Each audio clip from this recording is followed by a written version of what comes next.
मी एवढा मोठा नाही की आपल्याला सर्वांना मार्गदर्शन करावं, परंतु आता सेवानिवृत्तीचा कार्यक्रम थोडं बोलावं लागेल. सगळे अत्यंत चांगल्या प्रकारे बोलले आणि सांगायचं एवढंच आहे की गेल्या 9 ऑगस्टच्या या भव्य आंदोलनामध्ये किमान महाराष्ट्रातून 7,000 गाड्यांचं नियोजन ज्यावेळेस राजगुरू सरांच्या माध्यमातून छत्रपती संभाजीनगरला जे नोंदवायचं होतं, त्यावेळेस अत्यंत कौतुकास्पद सर मला भेटायला आले. कृष्णाई हॉटेलला बच्चू कडू साहेब थांबलेले होते. सर एकटेच आले किंवा अत्यंत सामान्य कार्यकर्त्यांच्या मायला पैसेच मागायला आला सरांना माहिती आहे. परंतु निवृत्ती जाधव सरांनी ज्यावेळेस सांगितलं की बाबा मी अधीक्षक आहे आणि शिक्षक आहे, त्यावेळेस खरंच मलाही कौतुक वाटलं की आजही समाजामध्ये अत्यंत साधे सरळ राहणारे शिक्षक आहेत आणि म्हणून आज मी त्यांच्या सेवानिवृत्तीच्या कार्यक्रमाला आवर्जून आलेलो. कारण आम्ही बघतो की आम्ही इतर संघटना बघितल्या, प्रत्येक संघटनेचा कार्यकर्ता म्हणजे शिक्षक विभागाचा तो शाळेत तर कधी आयुष्यात जात नाही, परंतु या थाटामाटामध्ये तिकडं विभागीय उपसंचालक आता जाधव सरांविषयी आता एवढं ऐकलं मी आणि इथे एवढे सुंदर वक्ते आहेत. मला वाटलं बघता म्हणजे आम्ही सगळे की काय आम्हाला गैरसमज होता, पण एवढं सुंदर पद्धतीने सगळ्यांनी आपलं विवेचन केलं आणि खूप चांगल्या भाषेमध्ये जाधव सरांविषयी कोळेकर सरांविषयी इथे सर्वांनी आपले मत व्यक्त केले. तर मला असं वाटलं नाही की आमच्या म्हणजे शाळेतील अधीक्षक त्यांचं काम एवढं मोठं आहे, ते कधी समोर तिथे आलं नाही. जेव्हा 11-12ला होते 2 वर्ष तिथे, तर ते काम माझ्या समोर आलं नाही. ठीक आहे आलं नाही, पण आता आलं तर मला खूप आनंद वाटला. कारण जाधव सरांसारख्या अधीक्षक असल्यामुळे अनेक विद्यार्थी शाळेचा वेळ आणि त्याच्यानंतर बराचसा वेळ जो वसतिगृहांमध्ये जातो आणि तिथं जर प्रिय असे अधीक्षक चांगले अधीक्षक असले तर मला असं वाटतं की मुलांची जडणघडण जी आहे, ज्यांना संस्कार राहणीमान कसं करावं, आपण जेवण कसं करावं, आपले कपडे कसे ठेवावे, ह्या सगळ्या गोष्टी पण महत्त्वाच्या असतात. आंघोळ करण्यापासून हात स्वच्छ धुणे, इस्त्री करणे, आपली रूम झाडणे, नीटनेटकं ठेवणं, या सगळ्या गोष्टी शिकवण्याचं काम जे अधीक्षक करत असतात. एक अर्धा विद्यार्थी घडवण्याचं काम मला वाटतं अधीक्षक करत असतात. इथं मला सांगावं वाटतं अशा ज्या ज्या शाळांमध्ये असे चांगले अधीक्षक, चांगले हेडमास्टर, चांगले शिक्षक आहेत, तिथले विद्यार्थी निश्चितच खूप मोठ्या पदावरती गेलेले असावे, असतील, अजूनही भविष्यामध्ये जातील असं मला वाटतं. कोळेकर सर आणि ज्ञानदान केलेलं आहे. खरं जर एखाद्या वेळेस ग्रुप आपल्याला नाही मिळालं खायला तरी चालेल, पण बाबासाहेबांनी सांगितलं होतं की बाबा आपल्याकडे 2 रुपये असतील तर 1 रुपये भाकरीसाठी खर्च करा, 1 रुपये पुस्तकासाठी खर्च करा. तर सर्व पदाधिकारी आणि माझे सर्व शिक्षक बंधू आणि भगिनी सर्वांना नमस्कार. तर मी कोळेकर, मी पैठण तालुका ग्रामीण विकास संस्था या संस्थेच्या अंतर्गत संत एकनाथ आश्रम शाळा गेवराई बाजार तालुका पैठण या ठिकाणी 27 वर्ष मी त्या ठिकाणी सेवा केली, ज्ञानदानाचं काम केलं. तर मी सुरुवातीला सहशिक्षक होतो आणि नंतर काही वर्षानंतर मला संस्थेने प्रमोशन दिलं. तर त्यावेळेस जे प्रमोशन झालं माझं ते मॅडमचंच सही हे माझं ॲप्रोच झालं. त्याचा पण खूप आहे म्हणतो मला. तसंच म्हणजे छोटंसं गाव आहे खेडेगाव, त्या ठिकाणी आश्रम शाळा, त्या आश्रम शाळा म्हणजे खूप दलित, खूप आदिवासी भागामध्ये खूप गोरगरिबाची विद्यार्थी शिक्षण घेतात. तर त्या ठिकाणी काम करताना मला माझी परम भाग्य समजतो मी, मला आश्रम शाळेत काम करायला मिळालं आणि शिक्षक म्हणून खरंच आपलं भाग्यच आहे. कारण इतर जे पेशा असतात त्या पेशामध्ये काही स्वार्थ असतो, काही घटना असतो, पण ते शिक्षक पेशामध्ये आपण काहीच टाकलं नाही, हे आपलं खूप भाग्य आहे. त्यातून आपण चांगलं ज्ञान मुलांना देऊ शकतो, विद्यार्थ्यांचा विकास करू शकतो, हे मला त्याच्यामुळे मला खूप करता आलं. आणि त्या ठिकाणी मला आज मी त्याच गावात आलो. मी 70 वर्ष जसं लागलो तसं आजपर्यंत मी त्याच गावात आलो. मी ती गाव सोडून पुढे गेलो नाही, अपडाऊन केलं नाही. हां ते मी अशा पद्धतीने मला या संघटनाने या ठिकाणी बोलावलं. खरं तर 70 होते, परंतु अचानक गणेश सरांच्या लक्षात आलं. त्यांनी मला फोन केला, बोलावलं आणि या ठिकाणी बोलून मला सत्कार केला. त्या ठिकाणी सर्वांनी मला बोलून आता संधी दिली, त्याबद्दल मी सर्वांचे धन्यवाद मानतो. 31 डिसेंबर 2024 रोजी आमचे सन्माननीय जिल्हाध्यक्ष श्री निवृत्ती जाधव सर वेरूळ येथील राजमाता जिजाऊ आश्रम शाळा या ठिकाणून सेवानिवृत्त झाले आहेत. सरांनी अतिशय छान असं काम शाळेवर तर केलंच आहे. विजयंतीचे गरिबांचे मुलं अतिशय म्हणजे चांगल्या पद्धतीने त्यांना शिक्षण देऊन मोठं केलं आहे. त्याच पद्धतीने त्यांनी आदरणीय राजगुरू सरांचा जो विश्वास दाखवला सरांनी, तो विश्वास सार्थ करत सरांनी संघटनेत देखील अतिशय छान काम केलं आहे. आणि त्याबद्दल सरांचं या ठिकाणी आज सेवागौरव करण्याचं संघटनेच्या वतीने ठरलं होतं. आदरणीय राजगुरू सर, आदरणीय आमचे कुणाल दादा, आमचे सर्व टीम, वाघमोडे सर, अशा पद्धतीने हा कार्यक्रम आज या ठिकाणी संपन्न झालेला आहे. ते सर आज सेवानिवृत्त झाले, आता पक्ष त्यांच्यावर कोणती जबाबदारी देईल असं काय वाटतं? तर मला वाटतं सर, पक्षापेक्षा मला संघटनेत अजून जाधव सरांची फार गरज आहे. कारण आमच्या आश्रमशाळा ज्या आहेत त्या थोड्या जरा प्रश्न गंभीर आहेत आणि आम्हाला ते प्रश्न सोडवण्यासाठी खंबीर असं नेतृत्व जाधव सरांचं अजून आम्हाला गरजेचं आहे. पक्षाचा जर सपोर्ट असला तर अजून संघटन आहेच. आश्रम शाळेच्या काय म्हणजे असं समस्या आहे की तुम्ही आता त्याच्याबद्दल स्वतःच केलं काय? सर, पहिली समस्या तुम्हाला सांगायचं म्हणजे, तर जो आपला जिव्हाळ्याचा प्रश्न असतो वेतनाचा, तो वेतनाचा प्रश्न आतापर्यंत कुठल्याच संघटनेने सॉल्व्ह केला नव्हता.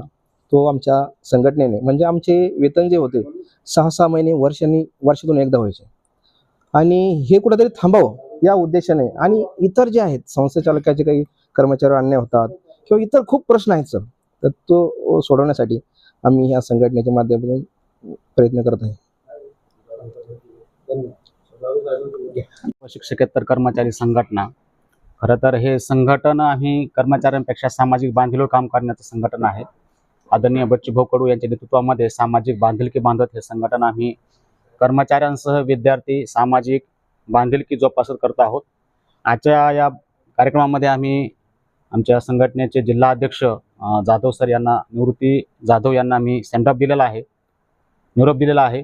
पण त्याच वेळेस आम्ही आज या बैठकीमध्ये असं ठरवलं आहे की राज्यामध्ये जिल्हा परिषदच्या आणि आश्रमशाळेच्या काही शाळा या संघटनेकडून दत्तक घेतल्या जाव्यात आणि संघटनेकडून जिल्हा परिषद शाळा आणि आश्रमशाळा याचा दर्जा वाढावा, अधिक चांगल्या प्रगतीचं काम व्हावं, यासाठी आमची संघटना बांधिलकी जोपासत आहे. धन्यवाद.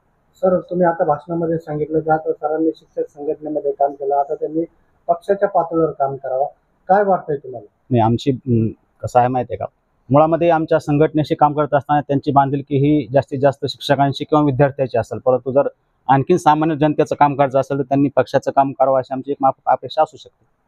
तर तुम्ही आता तुमच्या भाषणामध्ये हे पण उल्लेख केला का तुम्ही संघटनेची स्थापना केली, एकाच दिवशी रजिस्ट्रेशन, एकाच दिवशी केस, काय भावना आहे त्यांना, की कसं मिळालं रजिस्ट्रेशन संघटन? सर, मुळामध्ये 15 दिवसाचं आम्ही ते दिलं होतं, परंतु बच्चूभाऊ कडू यांच्या वाढदिवसाच्या औचित्यानं ते स्थापन व्हावं आमची एक अशी अपेक्षा होती आणि त्यात आम्हाला यश मिळालं. आम्ही एका दिवसामध्ये मग ते प्रमाणपत्र जसं की दाखवलं आणि पटकन ते उपलब्ध केलं. आता तुम्ही शिक्षक संघटनेत काम करता, शिक्षकांच्या काय मागण्या आहेत त्याच्यासाठी तुम्ही शिक्षकांचं खरं तर खूप मोठ्या समस्या आहेत. सर्वात जास्त समस्या काय आहेत माहिती आहे का? अलीकडे आपण जर पाहिलं तर जुनी पेन्शन योजना हा खूप मोठा प्रश्न, गहन प्रश्न आहे. त्याच्यावर खूप मोठं संघटन झालं. त्याच्यामध्ये जर आपण पाहिलं तर मागच्या इलेक्शनमध्ये विधानसभेमध्ये तो इश्यू झाला खूप मोठ्या प्रमाणामध्ये. अगदी घरावर आम्ही शिक्षकांनी कर्मचाऱ्यांनी पाट्याही लावल्या, जुनी पेन्शन असेल तरच मतदान. आता आम्हाला ही माफक अपेक्षा आहे की त्या जुन्या पेन्शनसाठी या सरकारनं आम्हाला मदत केली पाहिजे. कर्मचाऱ्यांना जुनी पेन्शन योजना महत्त्वाची आहे ती दिली पाहिजे. त्या समयामध्ये जर तुम्ही पाहिलं जिल्हा परिषदच्या बहुतांश शाळा जर पाहिल्या त्याच्यामध्ये स्वच्छतागृहसुद्धा उपलब्ध नाही आहेत मुलांच्या मुलींच्या, अशीही काही अवस्था आहे. काही इमारती ह्या एकदम दयनीय अवस्थेमध्ये आहेत. बहुतांश शाळेमध्ये जर तुम्ही पाहिलं जिल्हा परिषद शाळेमध्ये तिथं लाईट व्यवस्थाच नाही आहे, विद्युत व्यवस्थाच नाही आहे. अशा बऱ्याचशा विद्यार्थ्यांच्या शाळेच्या शिक्षकांच्या समस्या आहेत, त्याच्यावर आमचं संघटन काम करत आहे. एकीकडे मराठीला अभिजित भाषेचा दर्जा मिळतो, दुसरीकडे 23,000 मराठी जिल्हा परिषद नगरपालिकेची शाळा सरकार बंद केलेल्या आहे सरकारने. या प्रश्नाकडे कसं बघायचं? नाही सर, हा खूप म्हणजे तुम्ही म्हणता तो खूप दुर्दैवी शासनाचा इश्यू आहे. कारण एकीकडे आपण असं म्हणतो की RT प्रमाणे प्रत्येक विद्यार्थ्यांना आपण शिक्षण देऊ, तांड्या वस्त्यावर शिक्षण पोहोचू, परंतु दुसरीकडं मात्र आपण काय करतोय की तांड्या वस्तीवरचे जिथं पट कमी असतील त्या शाळा आपण बंद करतो आहोत. आमच्या संघटनेनं आम्ही त्या शासनानं ते परिपत्रक काढलं होतं, त्याच परिपत्रकाचा आम्ही जाळून निषेधसुद्धा केला होता. शासनानंतर संघटनांनी खूप गांभीर्यानं, म्हणजे संघटनाची मागणी गांभीर्याने घेऊन शासनानं तो शासन आदेश रद्द केला म्हणून सांगितलं, परंतु दुर्दैवानं आता पण ते लेखी नाही काढलेलं. हे रिअल फॅक्ट आहे. त्यांनी फक्त सांगितलं की आम्ही ते निर्णय रद्द करत आहोत, परंतु आतापर्यंत लेखी काढलं नाही. त्याच्या बाबतीत सुद्धा आपण लोक जखना व्यवसायात आंदोलन करावं लागेल. खाजगीकरण मोठ्या प्रमाणावर होतं. हो. कोणत्या संदर्भात? मराठी शाळेचं खासगीकरण सुद्धा होतंय. याकडे आपण एक शिक्षक संघटना चालवता, यामुळे शिक्षक अतिरिक्त ठरवले जात आहे. या प्रश्नाकडे कसं बघायचं? मराठी शाळाचं खाजगीकरण म्हणजे जिल्हा परिषद शाळांचं खाजगीकरण हो. नाही असं मला तिकडे काही आली यवतमाळ कॉन्ट्रॅक्ट प्रयोग तत्वावर आहे का? कॉन्ट्रॅक्ट नाही, मला भरती, याचे भरती. हे नाही, मी घेतल्यानंतर बोलू शकेल त्या विषयी. चालतं, ओके, धन्यवाद. थँक्यू. धन्यवाद. झालं आणि संघटनेच्या वतीने तुमचा याच्यासाठी सत्कार केला, काय सांगाल त्याबद्दल? नाही, आता संघटनेने हा जो सत्कार केलेला आहे हा माझ्या म्हणजे कामाची पावती आहे असं म्हणायला हरकत नाही. कारण मी संघटनेमध्ये काम करत असताना या संघटनेमार्फत बऱ्याचशा अशा उणिवा आहेत, ज्या कर्मचाऱ्यांचे जे प्रश्न आहेत ते अजून अपुरेच आहेत, ते पूर्ण झालेले नाही.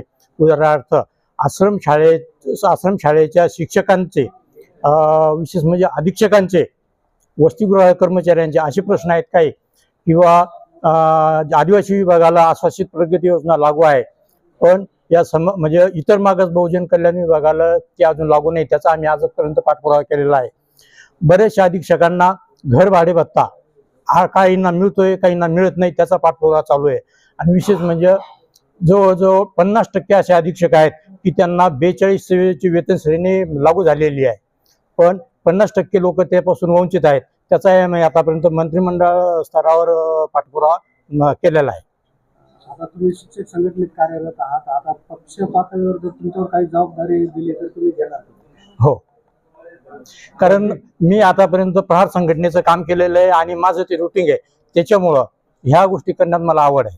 जर माझ्याकडनं जर सामाजिक बांधिलकी सांभाळून जर काही सामाजिक कार्य होत असेल तर मी ते जरूर करणार. निवृत्ती सुप्राजी जाधव. धन्यवाद. येरेकर सर आणि या ठिकाणी जमलेले जालना जिल्हा शिक्षक व शिक्षकेतर प्रहार संघटनेचे सर्व पदाधिकारी आणि सदस्य, तसेच आमचे लाडके कुणाल दादा या ठिकाणी आवर्जून उपस्थित राहिले. त्याचबरोबर छत्रपती संभाजीनगर जिल्ह्यातील सर्व प्रहार शिक्षक व शिक्षकेतर कर्मचारी संघटनेचे सर्व पदाधिकारी आणि सर्व सदस्य या ठिकाणी आजच्या कार्यक्रमाचे सत्कारमूर्ती जाधव सर आणि कोळेकर सर यांच्या सेवापूर्ती सत्कार दिनानिमित्त आणि त्यांच्या भावी आयुष्यासाठी आपल्या सर्वांचं मोलाचं मार्गदर्शन या सर्व वक्त्यांनी अगदी मनापासून त्यांना मार्गदर्शन दिलं. आणि या ठिकाणी आम्ही जो बसलोय आम्हाला सुद्धा खूप छान असं मार्गदर्शन आपण सर्व वक्त्यांनी दिलं. या सर्वांचं मी या ठिकाणी या कार्यक्रमाप्रसंगी आभार मानतो. त्याचबरोबर सर्वात महत्त्वाचा आभार मानायचं की यांनी हा कार्यक्रम अगदी कमी वेळात आणि एकदम छान पैकी या ठिकाणी उभा केला. आपल्या सर्वांना प्रहार संघटना संभाजीनगर या संघटनेतर्फे जाधव सर आणि कोळेकर सर यांना पुढच्या भावी आयुष्यासाठी खूप खूप शुभेच्छा देतो. आणि अध्यक्षांच्या परवानगीने हा कार्यक्रम संपला असं मी जाहीर करतो. धन्यवाद, धन्यवाद, धन्यवाद.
Subscribe now and press the bell icon.